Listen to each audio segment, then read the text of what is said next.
Nowadays, it's very easy for people to hate on things they don't like bad movies and things like that.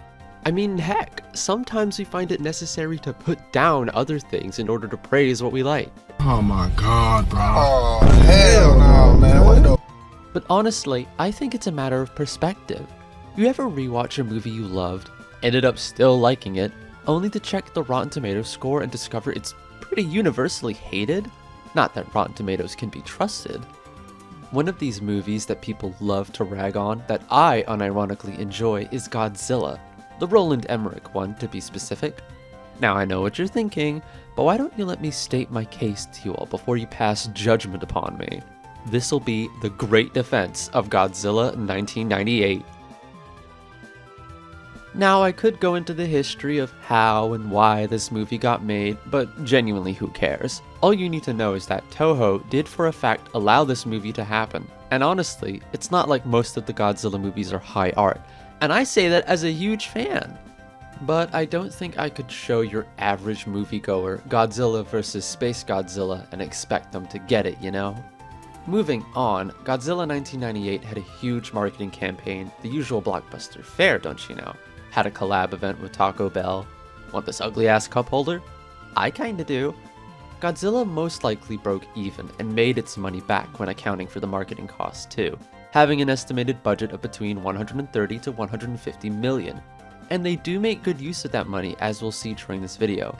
It's just a shame that they didn't give the VFX team more time. Hey, I said this was a defense piece, but that doesn't mean I'll ignore its flaws. I'm gonna be fair here. Oh yeah, while we're talking about production, this was one of those troubled development stories kinda. Not entirely, more like troubled pre-development.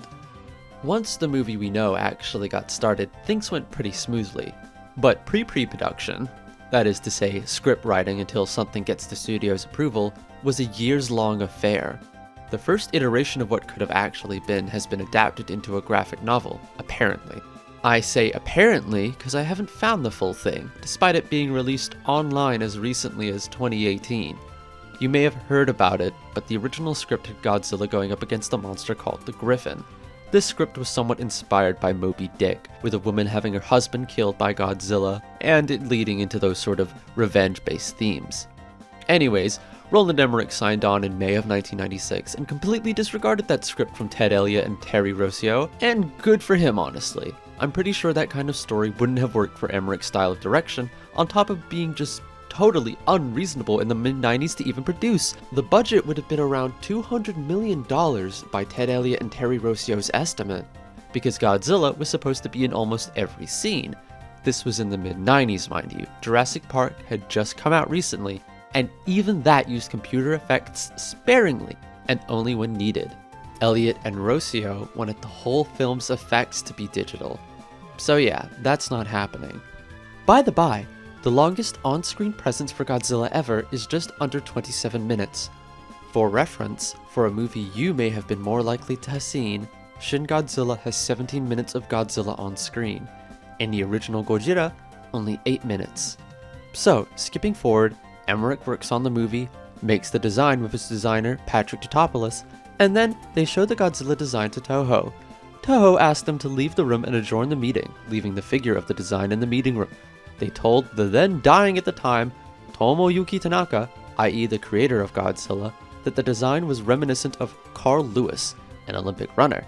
The Toho chairman would approve the design later. I could go on and on, but who cares? Start the movie! Holy shit! The music and imagery is blowing me away, and I just pressed play! The power of the atomic bomb! What a strong start. Just like with Godzilla 2014, we get an interesting opening movie with pretty standout music.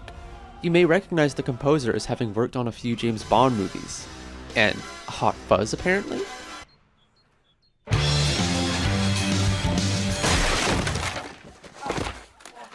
Right away, we start strong with an attack on a Japanese canning vessel.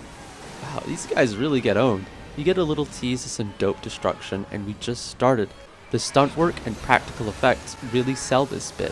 You don't see people get hurt like this in kaiju movies that often, actually. You never get to see individuals get hurt.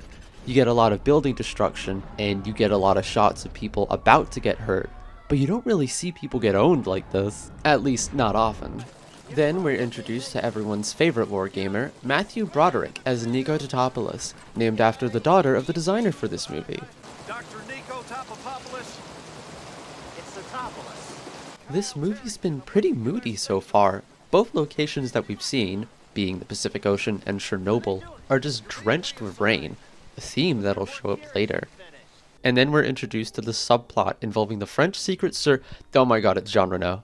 Leon the Professional. If it leave your mouth, I pull the trigger, capisci? What a peculiar cast so far. I actually really enjoy this subplot, though perhaps subcast is a more accurate term, as they're connected to the actual main plot. We'll just call them the B team for now. In Chernobyl, was it? How did Mrs. Totopoulos handle that? It's Totopoulos. Oh yeah, this is a fun running joke. It's not even that his name is hard to pronounce. It's probably just hard to remember if you've only seen it written down. That happened to me while writing this, actually. Hey, how'd they get this footage? Oh, never mind. Did they actually dig these holes for the movie?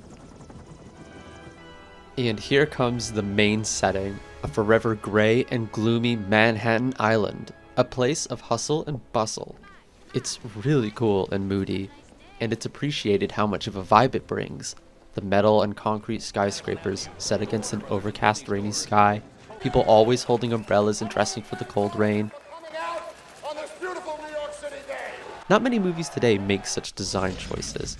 Now this partially may be to help obfuscate the digital effects, a trick that's used in the original Jurassic Park.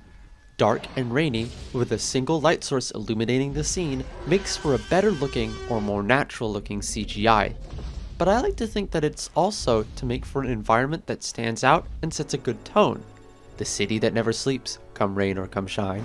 If you want another example for a great moody stylized depiction of New York, specifically in the 80s, watch Seven. Movies and depictions like these make New York seem larger than life, an actual noteworthy locale in the world with a specific air about it. I cannot believe he put the moves on me, after everything I've done for him. This is another main character, Audrey Timmons, wannabe journalist. She's pretty endearing, to be honest. She's flawed, but a nice person for the most part. Actually, that's an interesting point I want to bring up. Most of the characters are pretty likable, at least the ones that have the spotlight on them. This one is the midget version. This one makes me look like a trained professional.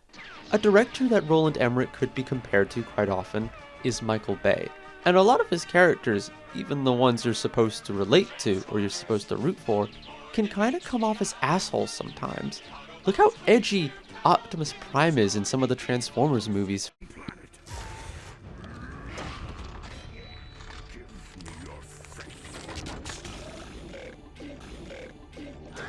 Even our boots-on-the-ground military character, O'Neill, comes off as pretty likable.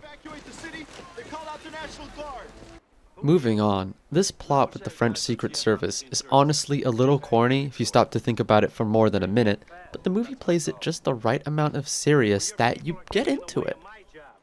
Which is impressive. Most Godzilla B-plots are insane and zany to say the least, like how the Arabs were trying to steal Godzilla cells in Godzilla vs. Biolante.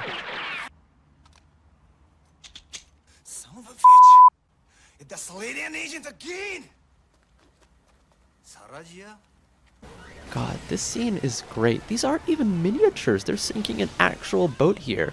They put a lot of love into the actual production of this film, back when producers and directors didn't just whip the VFX team into doing everything for them.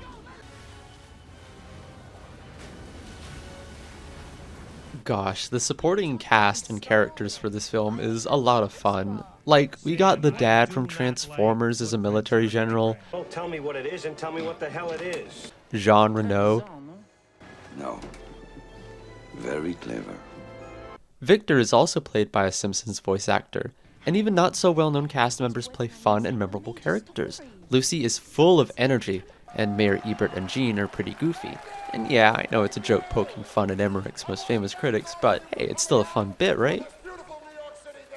Alright, let's get to the part we've all been waiting for, the meat to the potatoes, Godzilla's attack. And oh boy, Here he comes, and oh god, I can't even lie, he looks terrible. I originally key smashed here in my script, but I can't say that aloud, so moving on. It's kinda nuts that all things considered, Godzilla causes more chaos than he does any damage, at least at first. Oh my god, look at this practical effect. The Godzilla puppet swinging around this little truck. Look at the dude holding on. I'm losing my mind over this. At some point, I think it loses its grip, or stick, or whatever, because it just ragdolls in midair.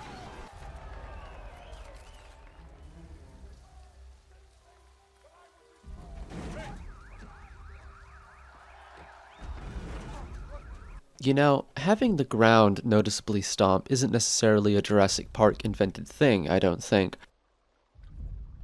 But when you remember how tied to dinosaurs the marketing was, it sorta does invoke Jurassic Park, doesn't it? Dolly zoom! Oh yeah, there's another Simpsons voice actor for some reason. I wouldn't be surprised if Dan Castellaneta did the mocap for Godzilla or something along those lines at this point. So did this Romeo have a name? Nick Totopoulos. Jesus. Is that why you dumped him? Of course an Italian would ask, hey, did you dump him because he was Greek? Ah, jeez. What's up?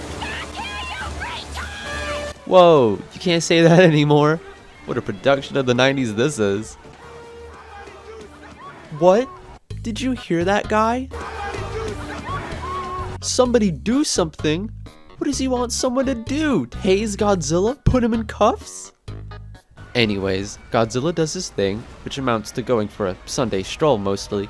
He really only destroys one building on screen. He really is mostly vibing, and that's in part due to this Godzilla's characterization. This Godzilla is about man versus nature, and how we don't immediately understand nature and act rash because of it.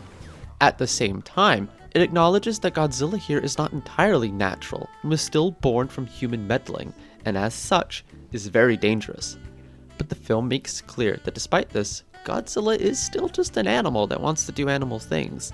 And it's unfortunate that he's so dangerous, and that he needs to be exterminated. It's surprisingly mature in this regard. Oh yeah, back to my point about the setting earlier. New York is literally a concrete jungle. Instead of giant redwoods to hide amongst, Godzilla's got skyscrapers. This is such a unique way to use your location, and I think maybe the only kaiju movie to ever have done it like this. I mean, I guess instead of the original King Kong. Instead of Godzilla just rampaging around destroying iconic landmarks, he's hiding among them, just like an animal. I guess the closest thing is Space Godzilla 2 turning the city into his lair. Yeah, like he's some kind of legendary D&D monster, I guess. Oh, right here, this movie loves to be clever. So earlier, we had a Barney the Purple Dinosaur clip playing, and now we got the Flintstones playing, specifically a clip that has Dino on screen. I wonder if later they'll just straight up have Jurassic Park playing on one of the screens in the scene. Whoa, this is a cool shot you can't deny. Amazing framing. You know what? Here's a good spot. We'll be right back after these messages. Oh, can't you read? No shirt, no shoes, no service. State law.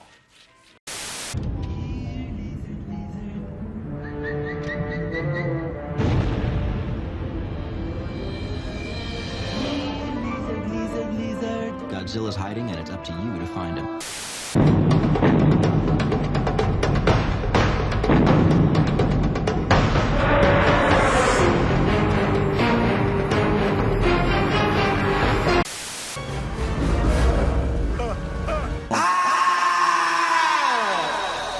Hey, remember to check out my socials and Patreon if you want to support me. And go ahead and leave a comment and tell me what you think so far. Or if you feel like having a fun argument about Godzilla. And don't forget to like at the end and subscribe if you'd want to see more. Helps out a lot. So how's about I go more in depth about why I wanted to make this video to begin with? Nowadays, there's too much of a consumerist mindset when it comes to watching movies. Is it good or is it bad? 3 out of 10 or 8 out of 10? In my opinion, it's very hard for a movie to be objectively bad, and most metrics that people use to measure the quality of a movie don't apply to my way of thinking. Imagine applying the logic to video games, and all of a sudden, number scores don't make sense anymore. Just Dance and Monster Hunter Rise could have a similar score, 8 or 9 out of 10, but that doesn't mean I'm gonna like Just Dance. When I want to watch a movie, I have a single metric. Is it enjoyable to watch or not? If so, how so? If not, why not? The only objective thing a movie can do for me to believe it's outright bad is be boring. I mean, the phrase "so bad it's good" exists, right? So even those bad movies aren't bad by the descriptor's own words. If a movie entertains you, makes you feel like you're having fun, then no matter what, it's surely a good movie, right? Of course, this all comes down to a matter of taste, which I know is kinda redundant, but I mean in this specific margin of thinking, to be specifically. For example, I think The Room is an outright bad movie. I think it's far too boring to be so bad it's good.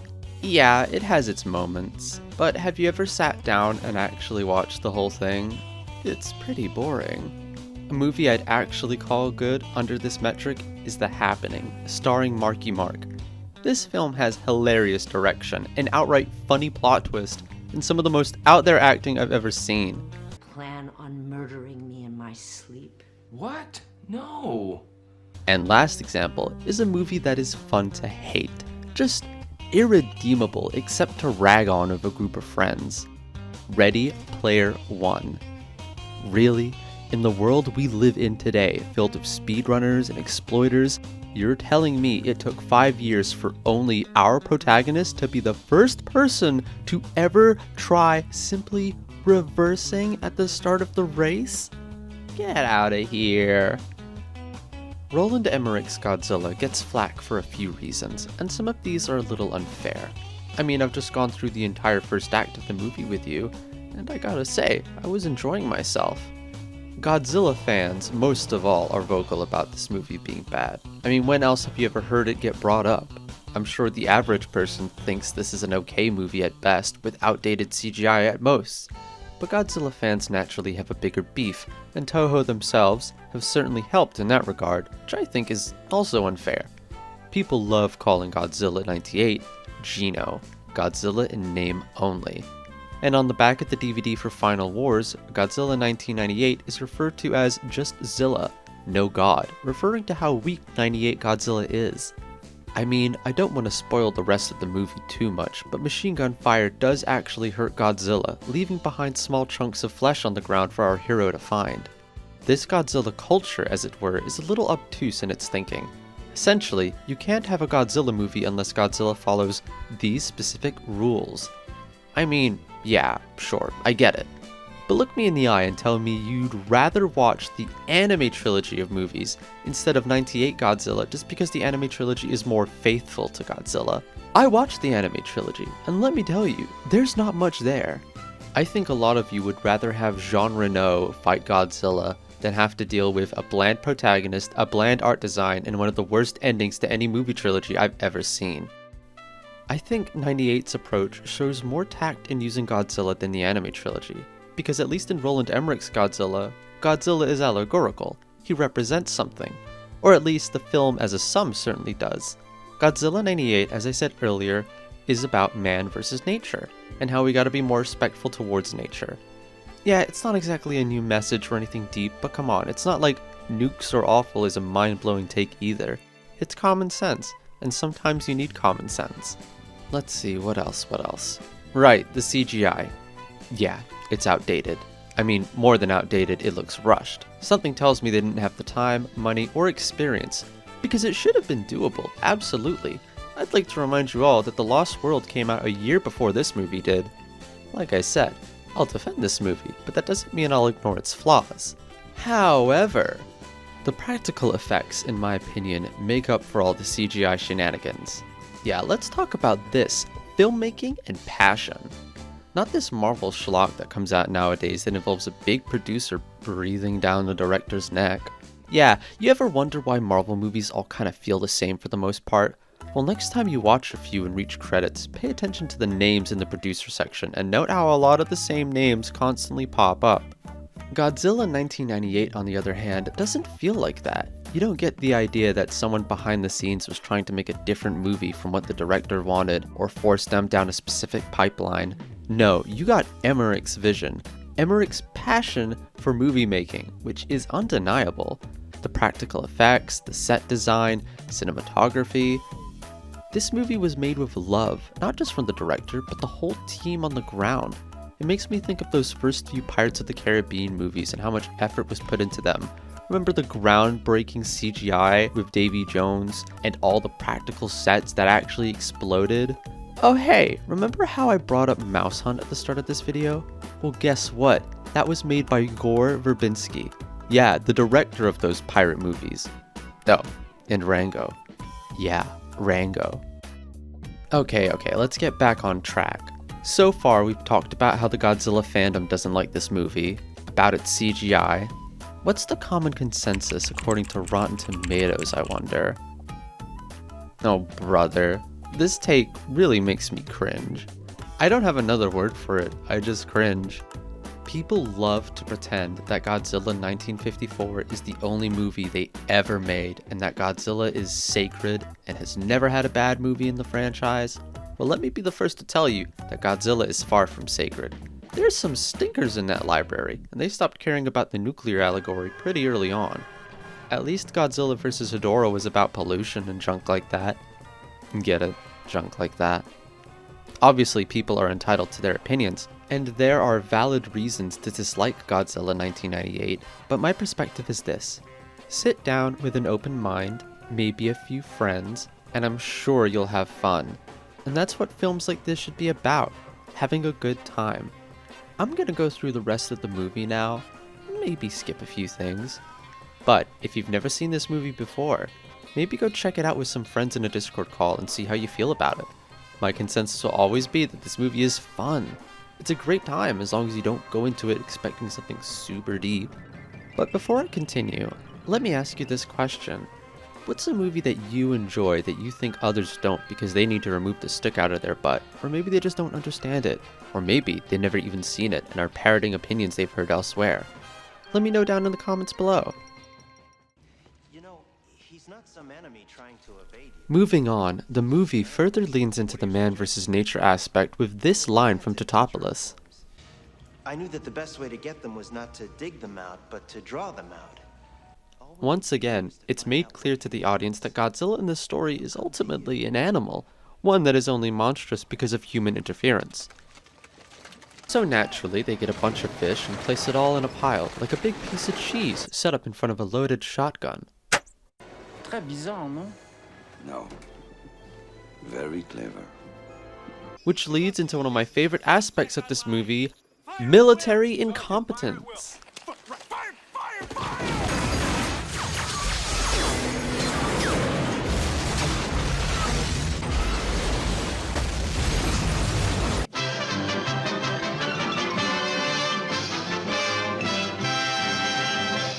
Like I said during Godzilla's first landing, Godzilla barely causes any destruction when you stop and think about it. Look at all the destruction in most Godzilla movies, and 98 Goji has been acting pretty chill for the most part. The real destruction happens when the military tries to fight Godzilla. Boom! Boom! It's kind of funny seeing them constantly miss something so big, but I guess that's the point of this Godzilla design. He's agile and nimble, darting around skyscrapers and dodging missiles. How often do kaiju movies have chase scenes? Negative impact. Negative impact, sir. Negative impact? That's the goddamn Chrysler building we're talking about here.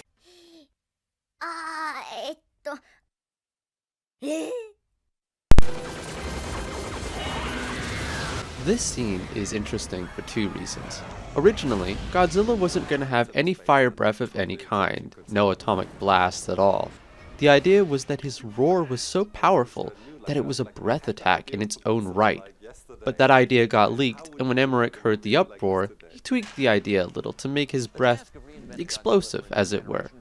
Funnily enough, this idea that got Godzilla fans in the 90s so mad would be reused in the anime trilogy with Godzilla's Soundwave roar attack. Ain't that funny? The second thing that's notable is how genuinely amazing Godzilla looks at this moment. The lighting, the composition, all elements on screen for some reason combine to make Godzilla in this precise moment look, well, real. It's incredible. Honestly, I don't even want to show you guys too much more of this movie. There's not too much more I can talk about without just showing you all the cool stuff.